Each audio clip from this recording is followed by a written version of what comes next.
Jadi salah kemudian berprasangka itu tidak akan mendatangkan dosa. Salah memvonis dosanya besar. Berpikirnya baik, oh mungkin dia punya udzur, dia mungkin sesuatu. Berprasangka yang baik, urusan dia kembalikan sama Allah ketika melakukan sesuatu di belakang kita. Serahkan sama Allah. Kalau sudah kita serahkan sama Allah, emang Allah tidak menjaga kita yang sudah menyerahkan urusannya kepadanya?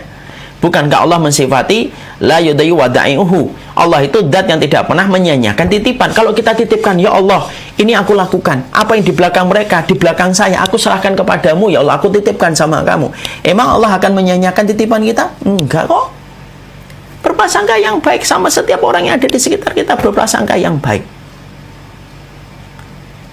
Ya. Ini berprasangka yang baik dalam setiap keseharian kita ini sama orang. Jadi akhirnya pikiran kita jadi ringan, easy going jadinya. Sudah.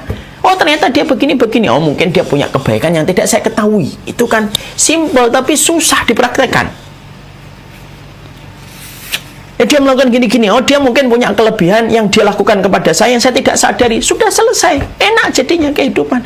Akhirnya ketika pikiran kita selalu positif, memandang kejadian yang diberikan Allah, memandang apa yang kita lihat pada diri orang lain, ya sudah. Maka kemudian akan membentuk keringanan pada hati kita. Akhirnya tentunya kemudian kita bisa berpikir sesuatu yang besar ketika tidak disibukkan pada perkara-perkara yang negatif. Yang ketiga, kapan kita berpikir yang baik? Yang ketiga, berpikir yang baik itu kepada diri sendiri. Jangan merendahkan diri kita secara berlebihan. Jangan suka underestimate sama diri. Oh, saya nggak bisa. Nggak boleh ini. Bisa. Lakukan lagi yang kedua kalinya. Kalau nggak bisa, lakukan lagi yang ketiga. Lakukan lagi yang keempat. Dilatih supaya diri kita itu mendapatkan apresiasi dari diri kita. Kalau kita nggak bisa mengapresiasi diri kita, terus siapa yang bisa mengapresiasi? Tapi jangan ujub. Mengapresiasi diri itu tidak menjadi ujub, kata para ulama. Makanya kemudian di sini betul-betul pikiran itu harus betul-betul kita perhatikan. Kemudian jangan sampai kemudian pikiran kita menjadi stuck, menjadi berhenti. Lalu kemudian yang kita pikirkan hanya sesuatu yang negatif.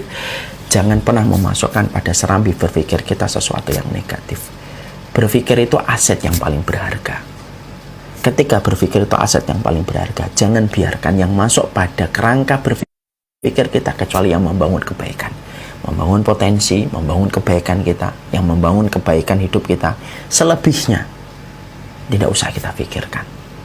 Banyak yang lebih layak untuk kita pikirkan dalam kehidupan kita.